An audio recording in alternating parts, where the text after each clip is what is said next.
Baruch is holding for us in Washington, D.C.'s on line 1. Baruch, you're on with Neely Fuller Jr. Is Baruch there on line 1? No, Professor Fuller. I have a couple of questions. One, is it okay in 2017 going forward that we stop using the two words together, white and supreme? Is it okay for us to finally stop using those two words together, understanding that as we express those words and as I listen to those words, we're giving power to the words? That's one point. The other is, when we think about in nature what this entity of people represents, they represent a people who, as a result of or a natural consequence of being inferior, spiritually inept, envious, and jealous of people of color, they have taken and created this institution that is in large part founded upon fear, that then causes them to be motivated forever to continue their supposed domination, because I don't think, their supposed domination. I believe we have the power, but we acquiesce and we give the power over to them by using the terminology that we use so consistently, which I think is so inappropriate. And then when I heard our brother talking earlier that they represent the strongest government, the only government, the most powerful on the planet, it's their game, and we just pawns in the game, then are we acquiescing and saying, well, we can't beat this? And then my question is, well, then what is our connection to, one another, and our connection to the Most High? What value is that? Not that we... All right, let's give him a chance to respond, Baruch. Good questions. Sometimes I have...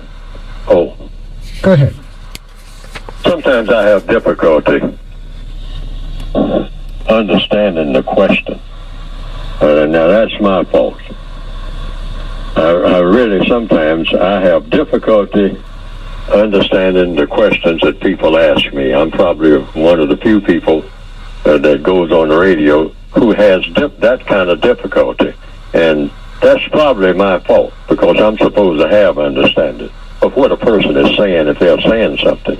But if I think that I understand what the person is saying, the terminology that I'm using to describe a situation may be an error. Now, I have to say to that, if that is the question, I don't think so. Because I believe in using exact, razor sharp, without fail, terminology that really fits. I don't mean fits kind of. I mean really fits the situation that we have. Just like a surgeon calling that part of the brain surgery, say, or heart surgery, calling everything exactly what it is, not calling it something else, calling it exactly what it is. And no matter how difficult the surgery might be, if you find cancer, you say, well, let's just call it a mild headache. Say, no, this is liver cancer. This is not a mild headache. So what are you going to call it? You're going to call it a mild headache and go down there and tell the rest of the staff, the nurses and whatnot, to go down and treat patient number 17 for a mild headache, when my diagnosis has shown that this is galloping, terminal liver cancer. That's what I'm dealing with. And when I go in that operating room, that's what I'm dealing with. I'm not dealing with a mild headache.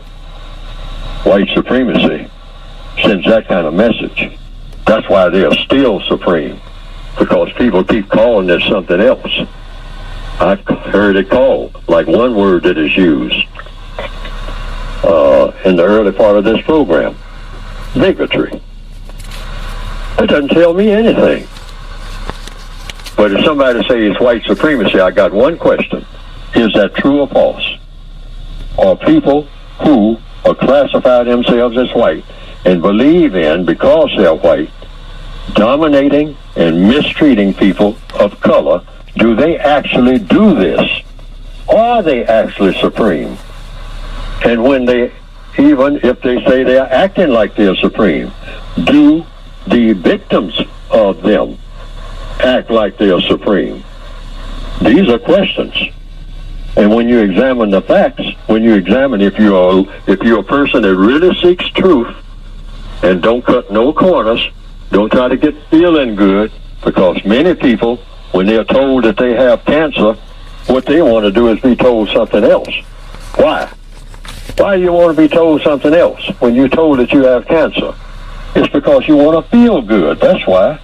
And I can't hold that against anybody. If this is all about feeling good, about a terrible situation, about an actual truthful situation, if we want to use terminology that'll make us feel good about it, like going around in the cell block in a prison and handing out cotton candy to all the prisoners and say, well, we can't give you justice and we can't release you, but we can make you feel good in your cell. And so a lot of prisoners say, well, yeah, give me some cotton candy, or cotton candy doesn't work, give me some cocaine.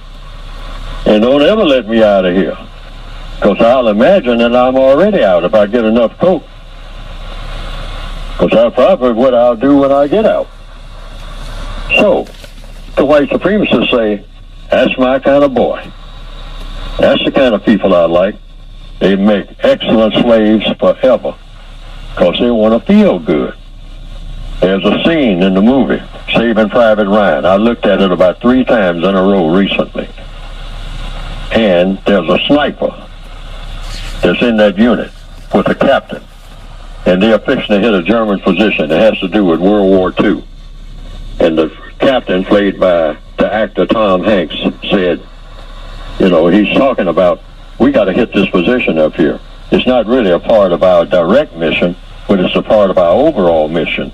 So we're going to take out this radar site. Now, so it's going to be risky, but we're soldiers, and we're going to have to do it. And so the sniper, a very thoughtful person, a very logical person.